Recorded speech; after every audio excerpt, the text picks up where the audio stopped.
figured since the servers are down currently, which means I can't do any of the testing of the stuff that's being worked on, I can be lazy and do a stream instead of forcing Punch Packet to create a brief announcement to talk about the next patches. So, what we have on the docket currently, aside from general bug fixes, is we have the rest of January and the beginning of February. We are going to roll out a few global changes that affects all of the animals, which I'm hoping to have done within the next week and a half at absolute most. Week and a half being the assuming if something catches on fire and then we have to fix it. Those are basically the changes that have been necessary. Obviously, many of you are aware that Gateway has a much larger playable surface area than the previous map, which means that your food and hunger times need to be further adjusted. Your rest times for stamina are the same, but the global stamina consumption has been further pared down, so that even though if it takes you, let's say, 4 minutes to regain your stamina from nothing, you will still regain your stamina in those 4 minutes. But if you could only run, let's say, roughly 1.25 miles, depending on the animal, that's been your stamina consumption's been decreased by 25 to another 50%. So you can expend your stamina for much longer before you run out. There is now, currently in the live build, they're extremely small numbers because it just needs to be confirmed to be working on a larger scale than it was with QA. Depending on the amount of stamina that you have, you can regenerate stamina when you're trotting, and all of the subsequent movement states beneath it. That means walking, standing, and then resting. Those numbers, of course, will be pushed up, although I am going to have a different experiment with them tested within QA here pretty soon. I won't divulge what that is yet, but we're trying to make sure that these animals still feel good when it comes to the amount of which you can move before needing to rest, and creating a bigger disparity between players who manage stamina and those who don't. And moreover, still at the end of the day, make people understand poor stamina management, you are going to have to rest for an extended period of time. So, should be nice. I think, maybe. I don't know. It could go horribly wrong. Alrighty, it's been a while, and we're going to start the new stream year with a doozy. This stream, well, not as long as others, like many of Dondi's streams, and some of the others can go 5+ hours. And goodness gracious, those are slog to get through. This one was, I think, around 2 hours or so, something like that. However, it was very, very full of information. Things about future patches, things about what's being worked on right now, showing things that should be here anytime, etc., things of that nature, and it just didn't stop. So editing through this one took a lot more time than usual, so that's why you're going to see this late, probably later than usual. Like, I'm already working on it way later than I wish I were, but it took forever to get through everything. Having to watch it a fair few times, I want to make sure I cut off, or if at the right spots, or if he does complete his thought, which he doesn't always complete his thought, that I have the full thing, and if not, just friggin' scrap the whole thing, because I don't need people in the comments going, hey, why'd you cut it off there? You only gave us half of it. No, it's not that, it's he never finished it. So at that point, I usually just cut the rest of it. If you guys ever hear him just trail off, he's done. There was nothing else in that point unless I made a major mistake, which is always possible. However, 9 times out of 10, it's he started and never finished. This happens with Amarok and a fair few others. I'm sure I do it all the time as well. But when you're purposely going through trying to get information, it is a bit frustrating. But, I mean, we're people. It happens. So, yes, I'll tell you that right away. There might be areas where it sounds like he's going to continue and he just doesn't. He didn't continue. Like, there's nothing else to that unless I missed it somewhere way off down the line or accidentally cut it. Who knows? But generally speaking, there shouldn't be anything else. But anyway, on the topic of what's actually here, there's going to be a lot. Like, a heck of a lot. I might have to cut this one in two because as I'm looking at these clips right now, it's already a lot of clips. As we already know, I try to make sure I talk more than what the streams have. That way there's more of mine content than their content, sort of thing. Keeps it safe from YouTube grabby hands, all that fun stuff. So, yeah, this is gonna be really long. There's no getting around that, and I might split it because of that, because rendering one giant video does take a lot of time, and then you guys are left waiting even longer, and yeah. Some of you are fine with waiting, most are not. Understandable, but yeah, anyways.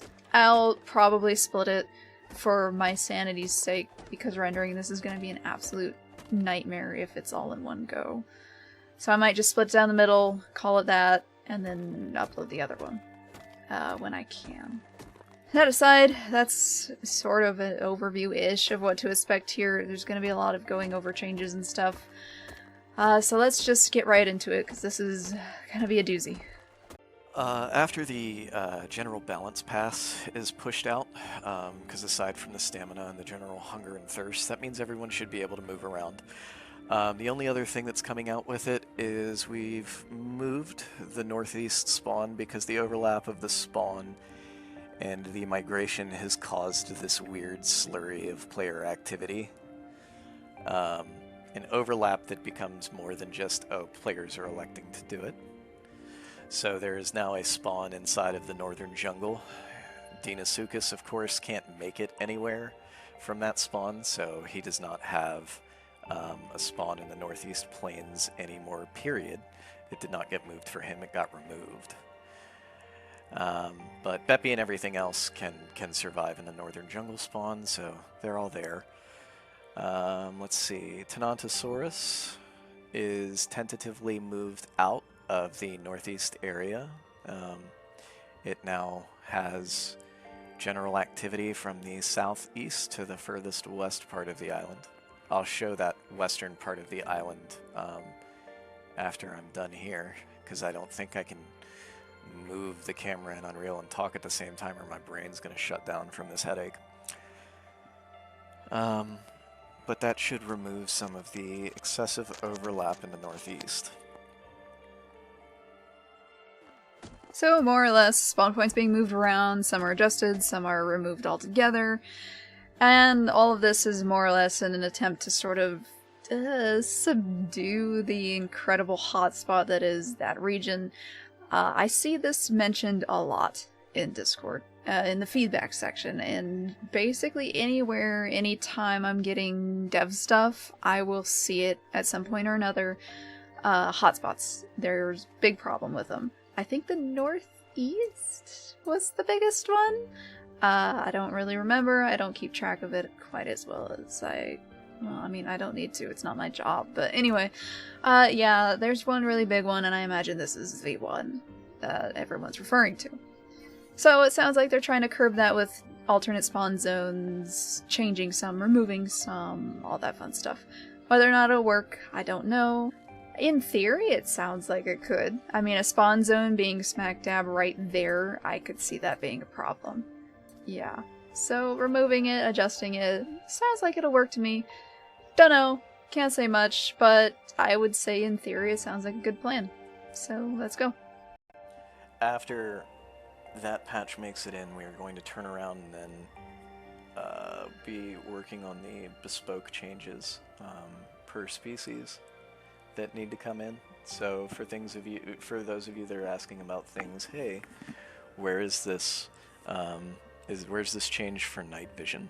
That's not something globally that's affecting all creatures, like hunger, thirst, and stamina at the moment. Oh, as well as growth rates. I almost forgot about that. This one, there's not a whole lot on my end to say about it, aside from his mic had sort of busted at this point. He slapped at it later on and it started to work, but right now I've increased the volume as best I can, but there's only so much I can do without it starting to distort. But anyway, he's basically overviewing what sort of stuff they're looking at right now. That's about it. He does go over growth rate stuff eventually. He'll go over diet stuff a little bit. He goes over migration stuff. But this was basically just touching on subjects rather than going full in depth with them.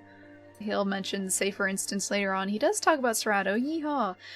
He talks about Cerato needs a few particular changes, and he's going to get a lot of love, quote unquote, in some way or another. What exactly this is, don't know. But this is what he said, so this is why I included it. So, let's go to the next one. Yeah, I said something about growth rates. So it's not as bad as you would think it would be. The long and short of it is that with the larger creatures coming in, and then also Dino. So Dino's bespoke change is that obviously he spawns in as like a massive baby gator. Like he's like 14 foot long and he's doing the little laser squeaks. We all know it. We all know it's a problem. Everyone's wondered when it was going to get fixed.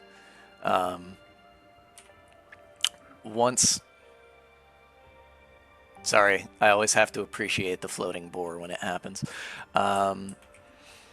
Once the next patch gets out to address the general balance, Dino is probably the most radical creature that has needed to be resolved. He's got some animation changes coming in. I don't believe those are inside of the editor for me to look at the moment. But let me verify its spawn size one more time. Fortune favors the prepared. A little bit of overview and quite a bit of going into those specifics I mentioned before. Deinosuchus gets quite a bit of explanation as to the sort of stuff he's going to be experiencing and through the next few patches. I don't know when it's going to be, and I don't know if Dondi knows exactly when it'll be either from the sounds of it. But anyway, lots of general changes such as diet, growth rates, etc. And then there's going to be some that are a little bit more intricate. Deinosuchus, for instance, as he showed, is going to, well, he said it now, he's going to show it in just a moment. Deinosuchus is going to spawn in much, much tinier. His morph is going to be different. There's going to be a lot of changes with the growth rate of how Deinosuchus works. The end size is going to be the same, rest assured. He does mention this in a little bit. However, the way you get to that is going to experience quite a bit of change. It sounds like he's going to spawn in much smaller than he does currently. There's baby AI as shown now and earlier. That'll help feed him and other creatures. So anyway, let's move on so you guys can actually see it. So, Deinosuchus is much like Stegosaurus in the sense of is probably too big to be considered acceptable in survival. It's a rough time. He's got a myriad of issues, such as being able to drag something out into the water and then just bite it to death. It's more stamina efficient. So alongside his adjustments to just A, make lunging the go-to for it, B, if he was any smaller he wouldn't be able to have any foods. Survivability, we've made him capable of eating some small things. Of course, you can see some of the smaller AI babies that are about to come in here in the next couple of weeks here. He should be able to efficiently thrive off of some schooling fish and frogs as he grows. But he has a very rough starting life now, alongside predators that will specifically eat him. And there's that little guy. Honestly, not a whole lot to say in these factual types. I'll have more on some of them a little bit later. But in this case, it's literally just showing off things that are going to come to the game soon. I agree with it. Deinosuchus should spawn in a lot smaller. So should Stego, but whether or not they actually do, I don't know. Because I've seen how baby steg- or not baby, the juvie stegos look, and they are quite big for itty bitty fresh spawns, so it's definitely interesting, especially compared to others that start in much smaller than the adult versions. So I'm curious to see if ones like Stego will get similar treatment, and he does talk about Stego a little bit later, so maybe it's on the table, don't know. Regardless, it looks really cute, I like it. Itty bitty little guy, and it'll probably very much make survival much harder for Deinosuchus, which sounds like it's been needed for a while. It's another thing I see pop up quite often, that Deinosuchus is very easy to survive as. Very likely the case. I haven't played Deinosuchus in ages, but I wouldn't be surprised at all. If you find a nice spot where you can get fish, and as long as there's no other Deinosuchus nearby, you're basically set for life. Anyhow, let's move on to the rest of it, because he goes on for the Deinosuchus stuff for quite a while.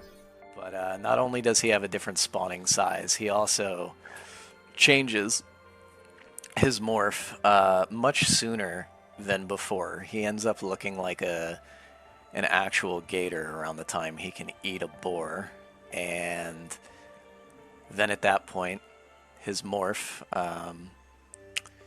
kind of just takes a long time to get from that adult to the supersized croc version. So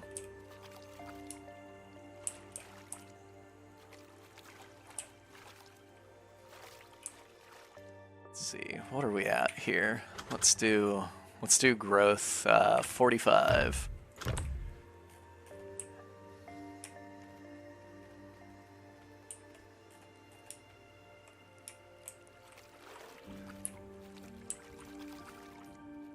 Let's see, let's go to 50.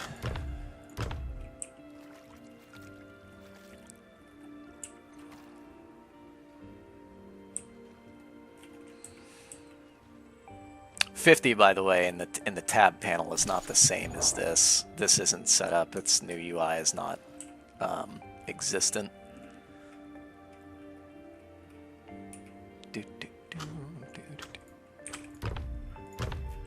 But you do get fat and big. It's just the scaling is now different. There is a very large disparity in the size of adults now.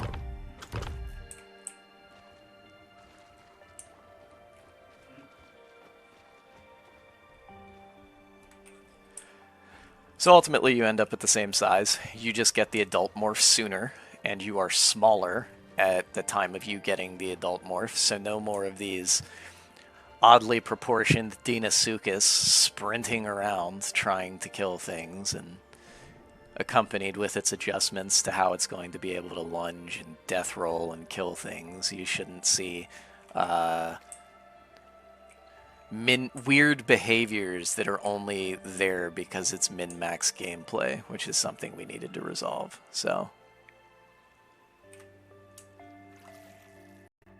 and here we have a compilation of the mini sizes of Deinosuchus, or at least some of the ones that were shown. Plus a little bit more about how his kit sounds like it's going to be changed a little bit to focus more on the lunging, death roll, so on and so forth. So again, I haven't played as much recently, and whenever I did, I only ever saw Deinosuchus in the water. However, I have heard of and might have heard one when I was playing, but I'll hear people talk about them roaming the plains quite often and being able to drag something like halfway across the meadow back in Spiro and stuff like that. So it sounded like Deinosuchus was quite a problem on land as well. So it sounds like that is going to try to be curbed here, along with, you know, some of the other size stuff, so on and so forth. Lots of good stuff, at least in my eyes. I don't know how the Deinosuchus players are going to think of it, but to me, at least in theory, it sounds like good changes to me. I mean, I'd prefer it when things start out much smaller. Like, when I think back to Legacy, Juvie Rex always started out really tiny, if I recall. So it was a little bit odd that Deinosuchus and Stego now have started so large. Because if I recall, Juvie Rex was really itty bitty. I mean, maybe it's just been because I haven't played in a very long time. But I recall just about anything being able to kill Rex when it was small. so I always found it felt its size was a little bit big. Again, same with Stego. So hopefully they'll tone down Stego along with Deinosuchus, considering they're both quite a problem, it sounds like, right now. But that is for the next section, actually. But for now, Deinosuchus stuff sounds great to me. Not much else to say on that. I mean, I don't play Deinosuchus, and in theory it sounds nice, so that's the extent that I have. I let some clips play out a little bit longer because it is a smaller size, and I'm not sure if any of those animation changes mentioned were in. I don't think so, but again, I haven't exactly seen Deinosuchus up close very much, so there could have been stuff that I missed. However, the scaling alongside AI and stuff, you got a good view of that.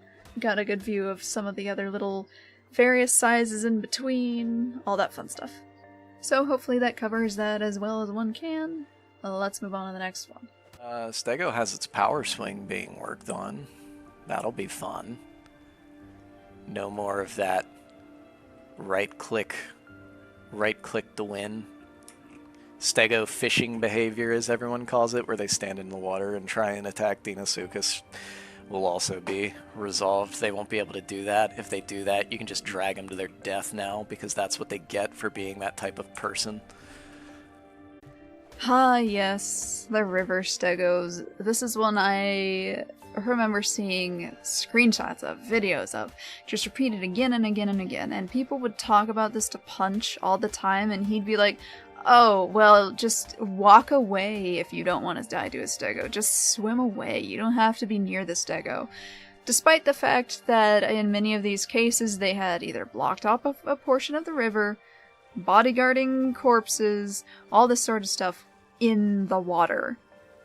Like, stego shouldn't be that deep in water, and Deinosuchus be completely helpless to it. Just the sheer amount of stuff I saw them get away with was absolutely bonkers, and it was constantly just brushed aside. So I was legitimately shocked when Dondi addressed it, and not at all in a whole, well, just get good, don't be near the stego, lol sort of way, but actually, yeah, this is bullcrap and we're gonna fix it. Because it is.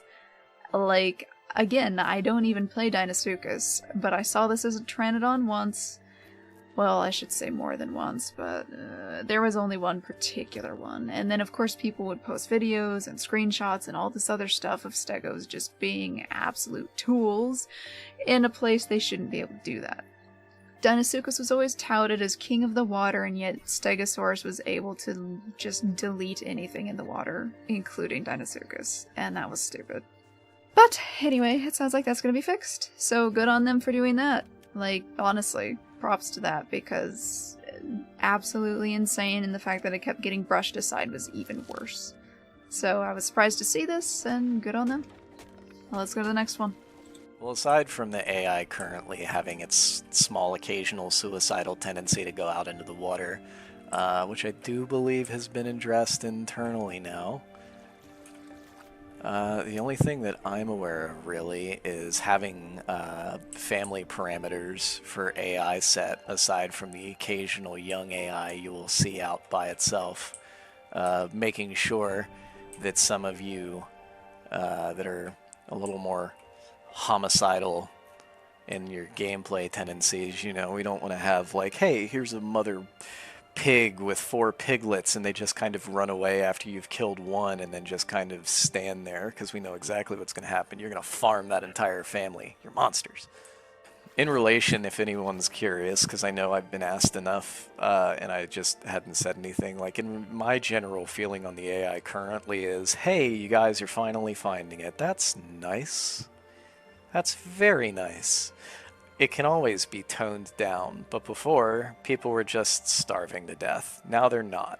So survivability really comes down to, are you in the northeast spawn? If yes, you probably can't survive. There's too many things there that are killing one another.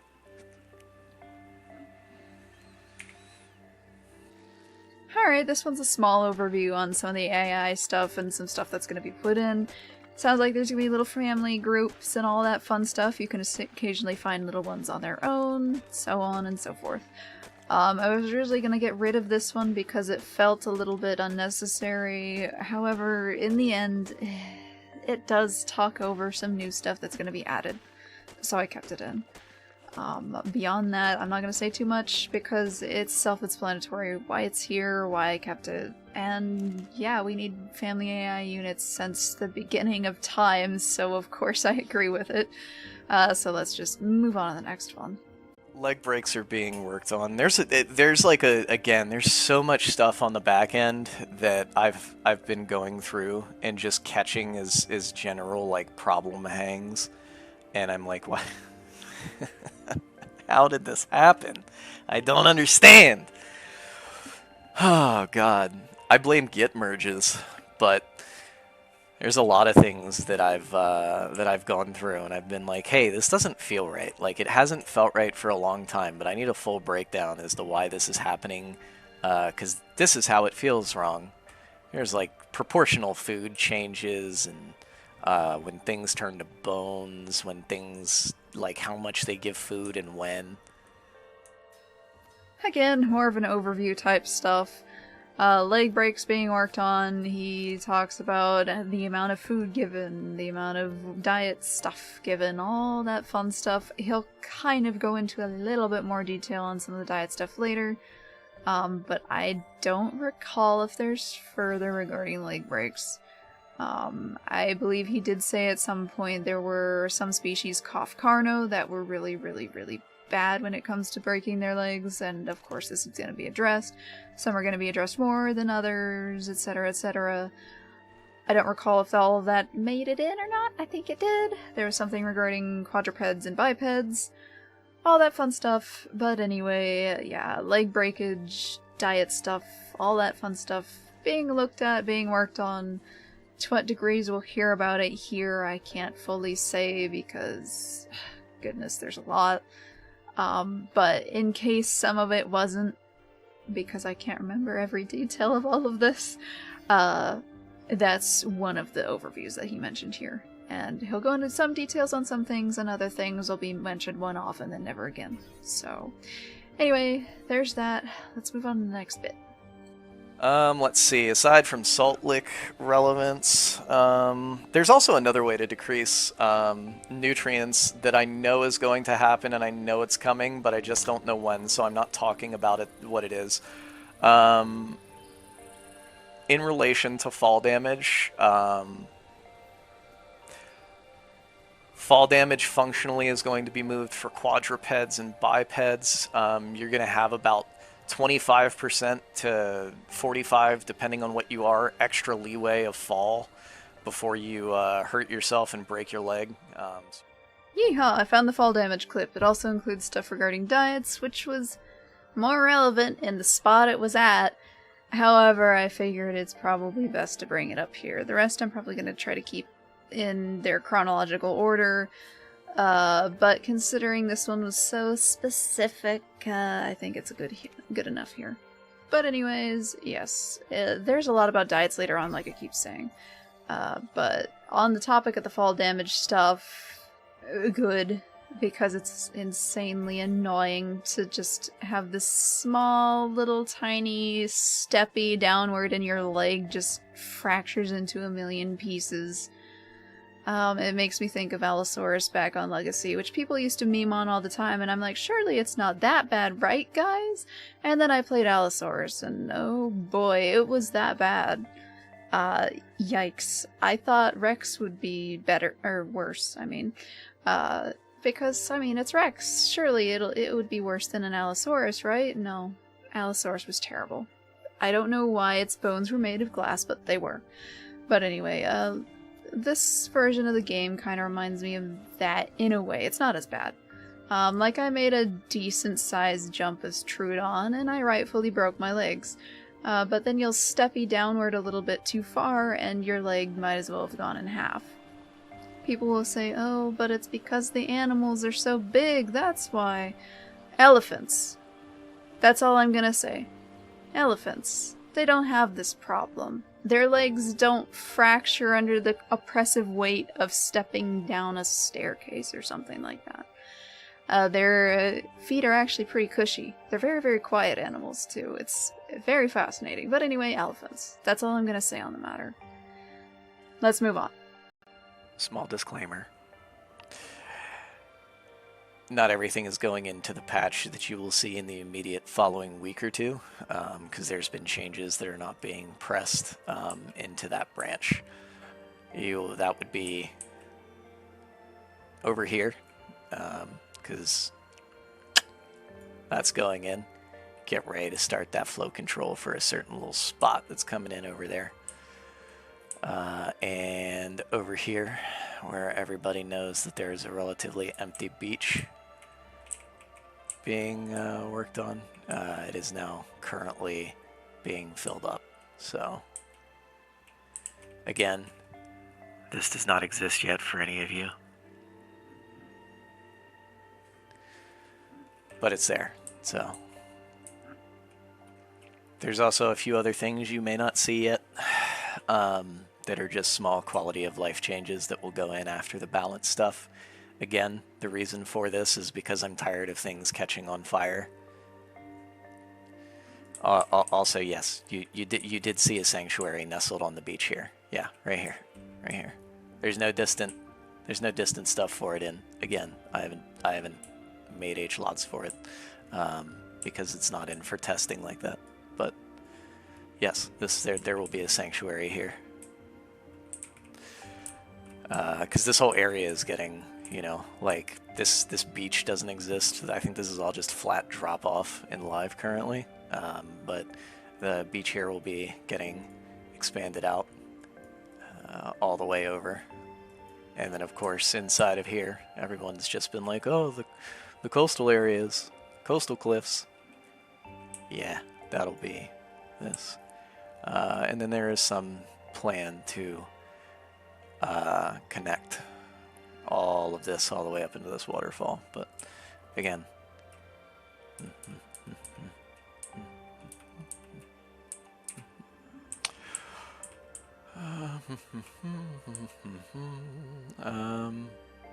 oh yeah, there's also another migration location that will be coming in. This area on the heat maps is very bare. You know what? Let me just do it this way. Just give you all an idea of stuff that I've seen as I've been poring over data. So this general area, of course, here is our sanctuary. This spot. So there's our sanctuary area down inside of here.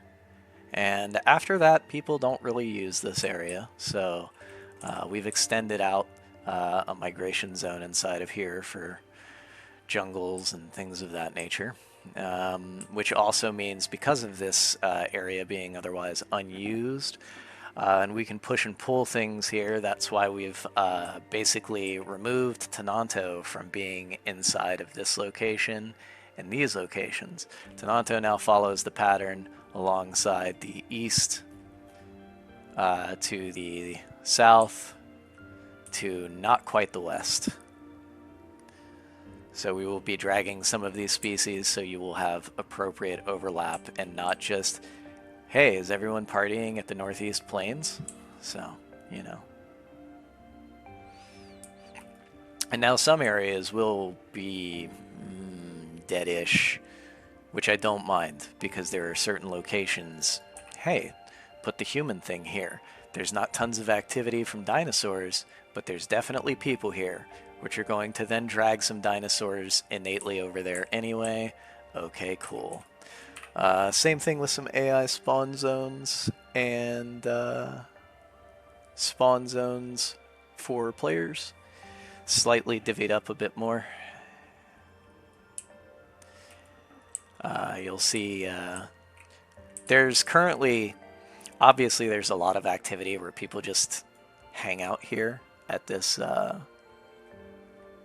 lake. There's nothing being done in the immediate outside of the removal because of Tenanto no longer needing to move through this area and being kind of taken entirely, and the Northeast Plains turning into a northern jungle spawn. That's going to indirectly affect this with two different things, so this is going to remain the same. It's definitely going to be a problem area. I just want to see how much it does get affected before I start adjusting this any further with Jace and the rest of the team. Alright, this one... this is another one of those ones that's just difficult for me to really say anything on, and that's been happening a lot with these one where it's like, oh, hello, I'll restate the obvious of what he just said. However, it is what it is. We know how this sort of system goes. But, I do try to input stuff, I really do. But frankly, a lot of this is really just informational stuff that I don't really care about because I either don't play the thing, or I need to wait and see how it pans out before I say anything. In the case of map changes, I don't really care as long as it does what it needs to do, which I don't know whether it'll do what it needs to do until it's there, and they could either make it much better or they could make it much worse. And if I restate that again and again and again, it's even more tiring than me restating the obvious, so yeah, that's why I try to keep it relatively just, oh yeah, this is the thing he said. That sure is a thing, let's keep going. Because frankly, I don't really care on most of it. There's some stuff later on I really do care about, like some of the diet stuff and some of the growth stuff.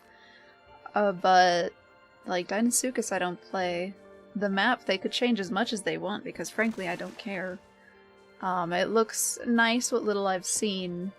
And these are areas that are very much problem areas, and I hope when they change them it's for the better. But I can't say whether or not it'll be that way until I see it.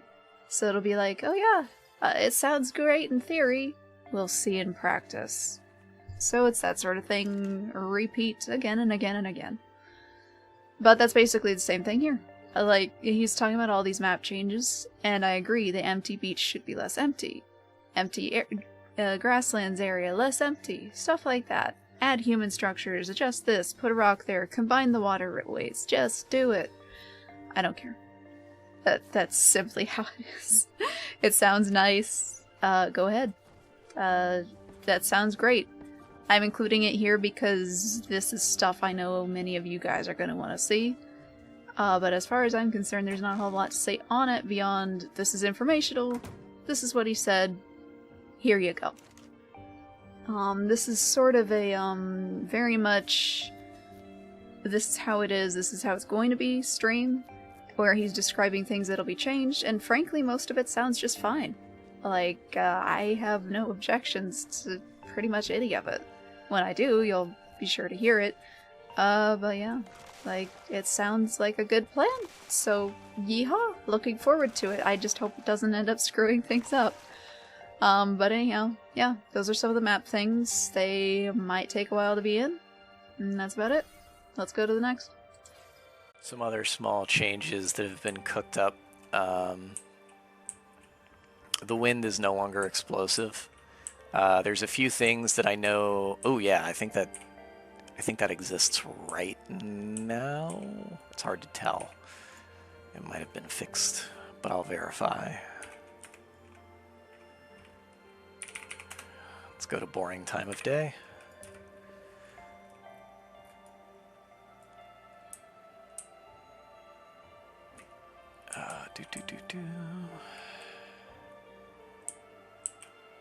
Okay, so first things first. The wind has been adjusted from everything. For the longest time, we really just had that ripple wind. When we had moved from UE4 to UE5, they basically had said, hey, WPO is not going to work on nanite.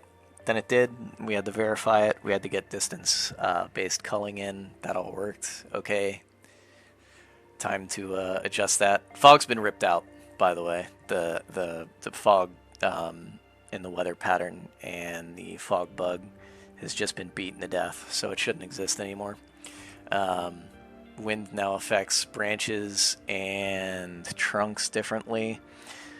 Actually, let me put it this way. The wind affects the trunks of trees differently from every other type of vegetation there. I don't think this has it. I think only the thin trees have it currently. Give me a moment. Give me a moment. Here's a thin tree. So we're back to the old appropriate wind that we had in UE4 that was not possible in UE5 at the time. Trees sway. Trees will sway differently based on The type of weather, so in storms, you know, woo, they'll go back and forth. Fog chance reduced. Fog bug removed. Fog was happening far too frequently. It also has a multiplier at night that was also, actually it helped out finding the issue, so. The tree movement is going to affect Herrera in the sense of, A, the trees that it can climb on are going to either have to not move, or B, it simply can't climb certain trees during bad weather because they're moving too much. And I guess that would go for anything that has a cling. Pteranodons, insert subclass of Gen 1 here. Herrerasaurus, Hipsy when it goes in, that type of thing. Or we just go, hey, you can't climb on it at all. What the answer is there, I don't know. I just know that visually the disparity is already known, so it's something to be addressed.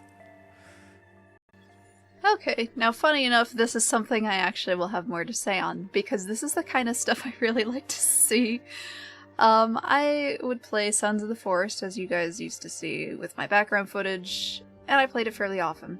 And it had a lot of foliage movement when there were storms, when it was windy out, the grass would sway, the trees would sway. I love to see the trees and the bushes and all that fun stuff. They'd all move around along with the storms and the wind and all that. And I was like, dang, it sure would be great if the Isle did that. It looks like it does now. It's possible it has in other recent versions of the game, but it's been... I haven't played it with the weather in it yet. I haven't had the time.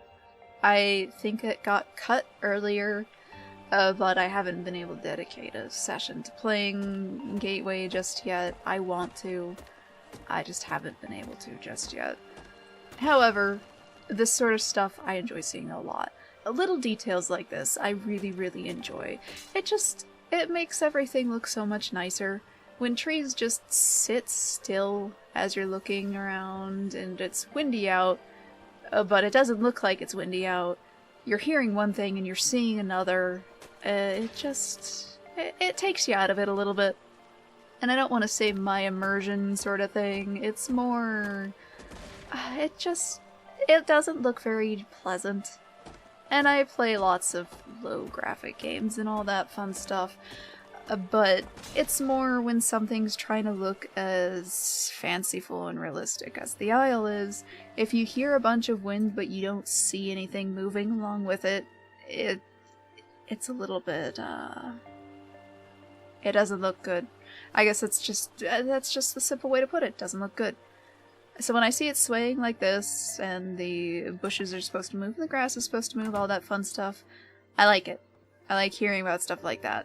And how the trees sway will affect or not affect how Harara and stuff can interact with it. I like that too. I like that a lot.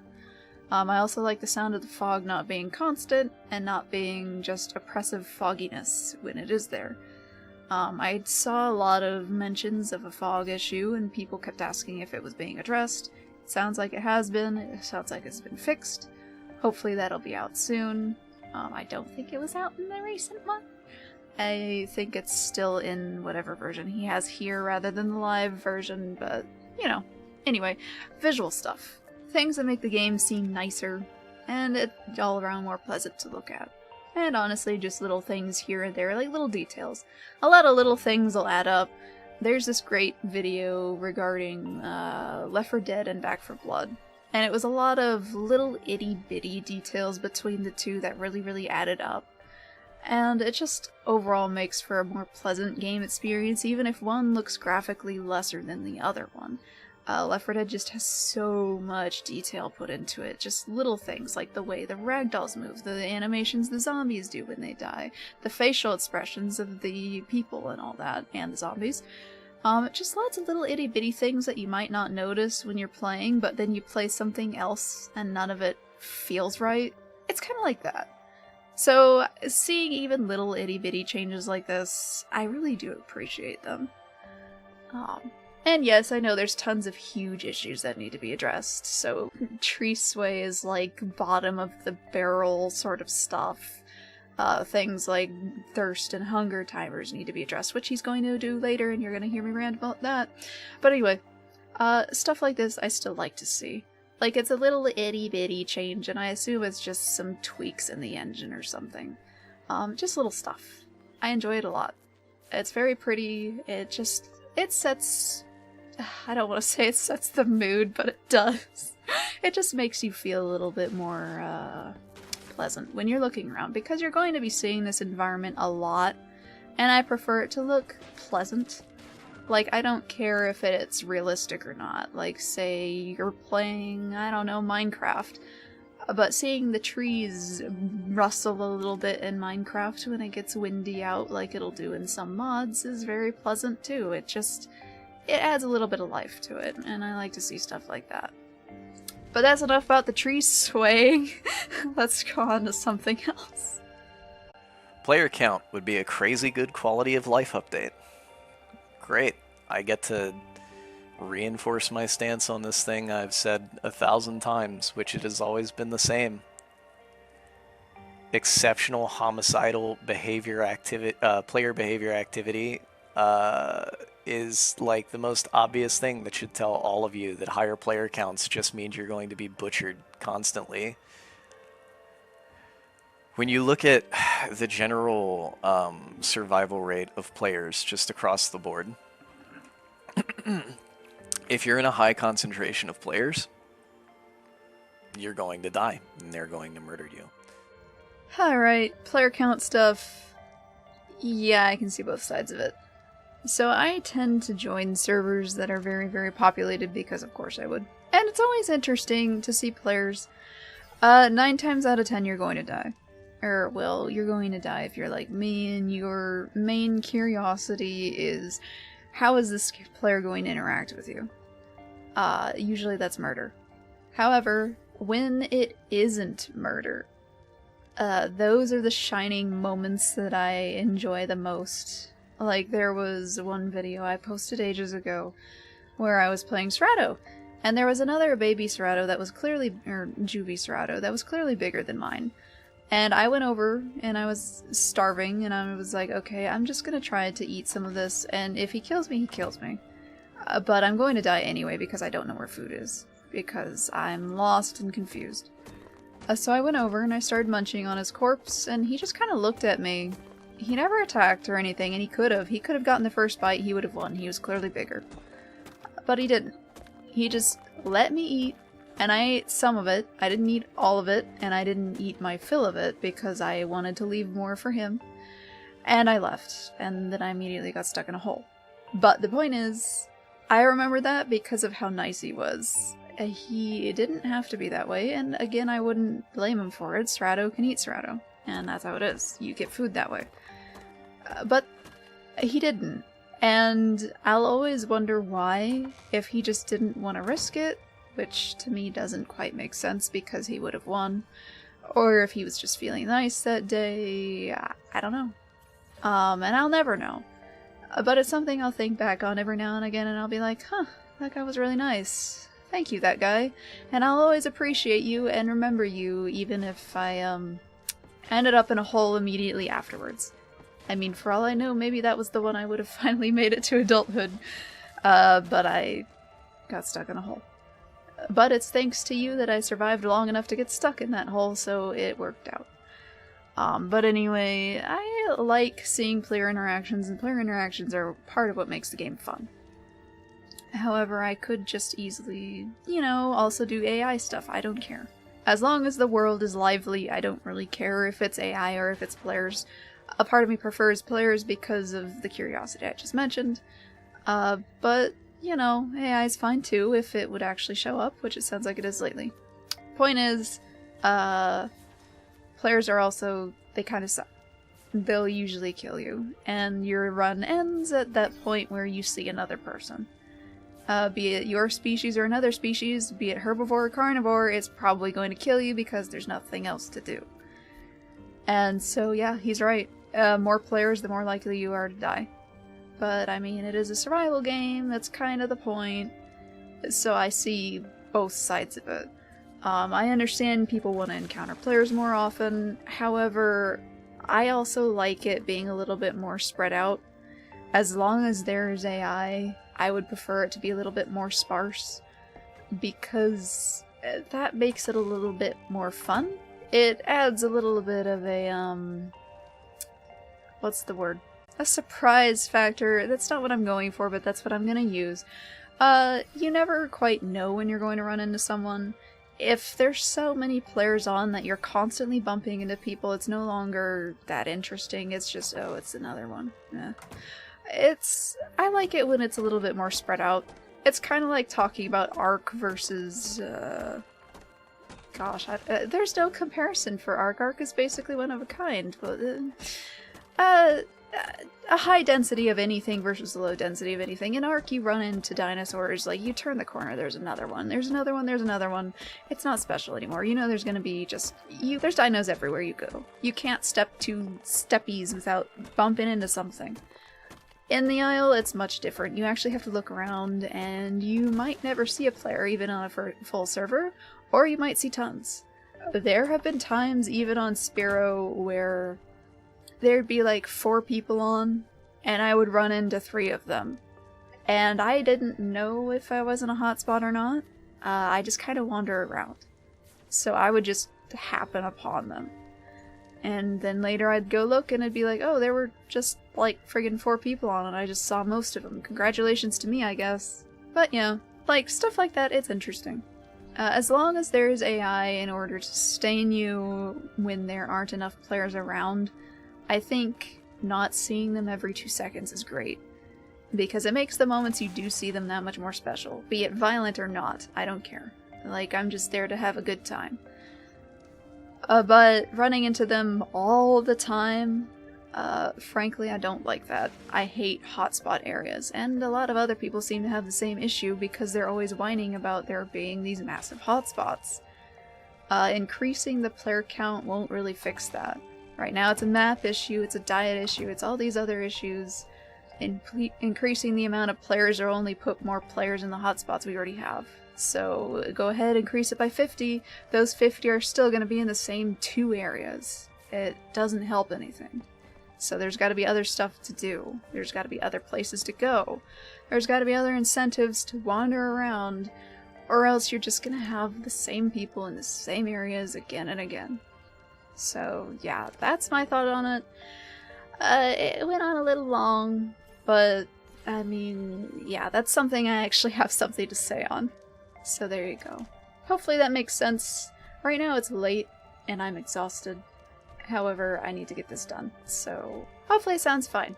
Let's move on to the next one, and probably the last one for this video, judging by how long this is. So in relation to migrations, there's not too much left to do with them.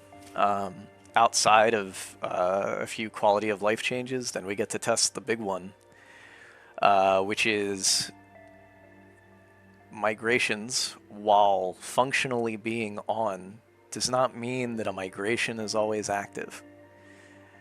We've now gotten the information, that we need. Hey, can players migrate to here? The longest locations, which routes are they taking? Which areas need to be touched up? And what we have to look at in regards to that.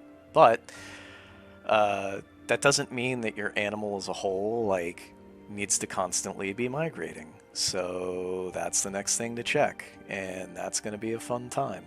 So then you get to see the organic players spawning, being where they are, and then migrations of individual species being called out of an area, and you get to see them leave, and just a specific species from time to time, versus the standard, hey, everyone's leaving. Which will occasionally happen too, but should be a good time. And there's about 3 or 4 more spots that we could use migrations in that are not currently set up. There's also no sanctuaries over in that location yet anyway, so there's a lot of information that has become very usable that's aggregated each time. This is a good one to end on because I actually have something to say on this one too. Migrations. I am mixed on the concept of migrations, because on one hand, it's a great idea to get people to move around the map, But on the other hand, you might end up with another one of those hotspot issues we were just talking about. And then there's also if you're forced to migrate, which basically sounds like the case now because, oh ho, you're not gonna get food just about anywhere else.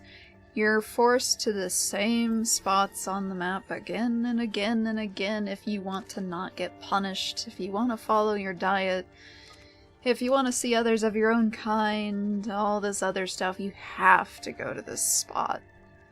And of course, that's going to attract everything else, and it just keeps going and going and going. You can't really explore if you're locked to like 5 areas, and well, right now it's more like 2, but even if it were 5, the same thing applies. And then there's, well, what if you want to take a break? What if you just want to kind of look around somewhere else? And then a migration procs, and oh boy, I've got to go all the way over here now. That sort of stuff. It sounds like in this case, migrations will always be there, but there won't always be one active. Which to me is great, because please just let them chill for a little bit, let them relax, let them take in the world, let them explore a little bit. Let other things happen, please, please, please.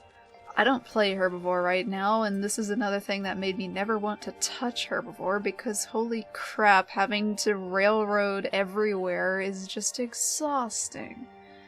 I want to be able to, you know, if I play Herbivore, which is, as Punch and the others have said, it's a very different experience than Carnivore. Yes, you're going around looking for food, but it's a little bit more social.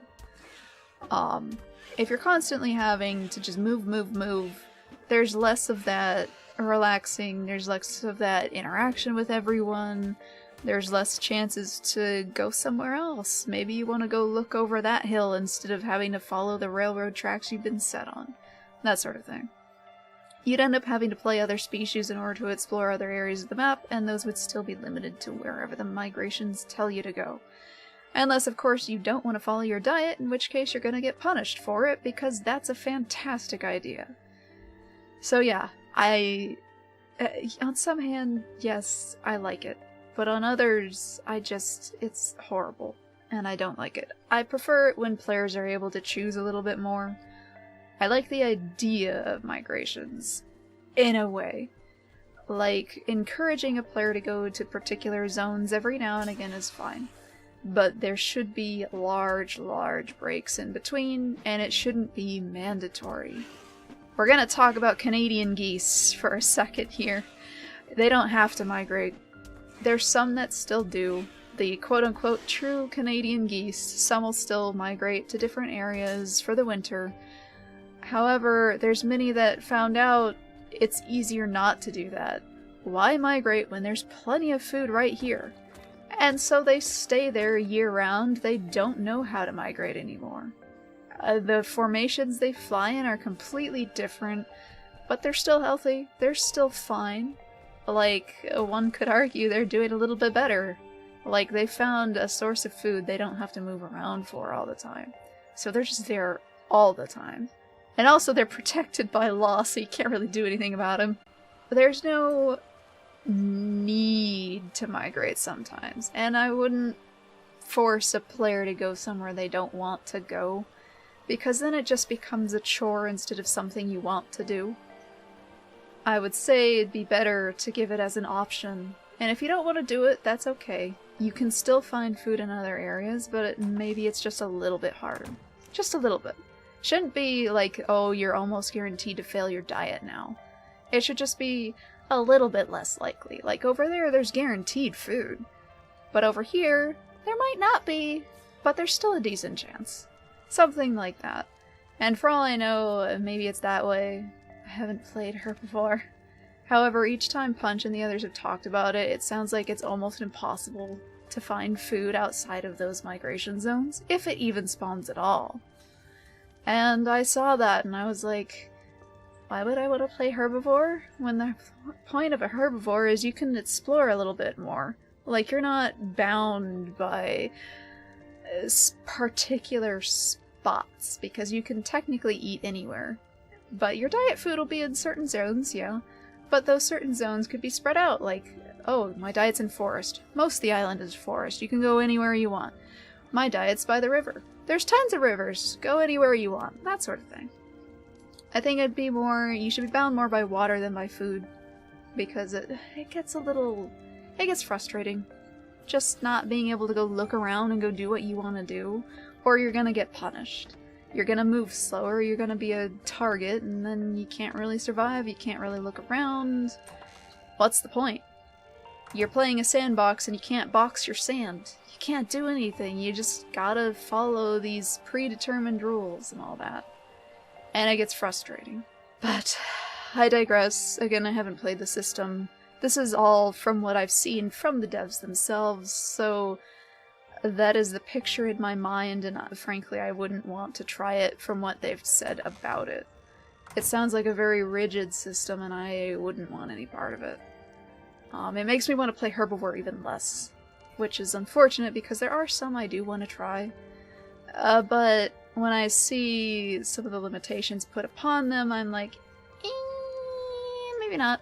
That's that. I think that more or less covers it. I probably repeated myself many times. I probably didn't finish my thought, whatever my thought was. But it's done. I'm tired. We're okay. Everything's done now. There is a lot more in terms of clips. However, there's a lot more in terms of clips and I don't want to put them all in the same video. So they're gonna go in another video that I will probably finish at some point tomorrow. Hopefully there won't be any more streams, because if there are, then I'm gonna have to finish both of them, and it's gonna take longer, and then I'm gonna be really sad. But, assuming there's no other streams, I should be able to finish it tomorrow. Pretty easy. I might avoid checking Discord until after the stream stuff is done, in order to focus on finishing the stream stuff, but we'll see how I feel tomorrow. Right now it's late. And I don't want to have to work late again because, as it is, it's gonna take forever to render it, and I don't look forward to it, I don't want to do it. I hope you guys enjoyed what little biddles were in this one, and there's a lot more in the other one, but like I said, I can't finish all in one night. It's about to go past midnight, and it's going to take a long time to render this, so I already know it's not going to make it today. So I'm going to do half today, half tomorrow. We'll see how it goes. Anyway, have a great day, night, whatever time you end up seeing this. And goodbye! See you for part 2, I guess. Thank you.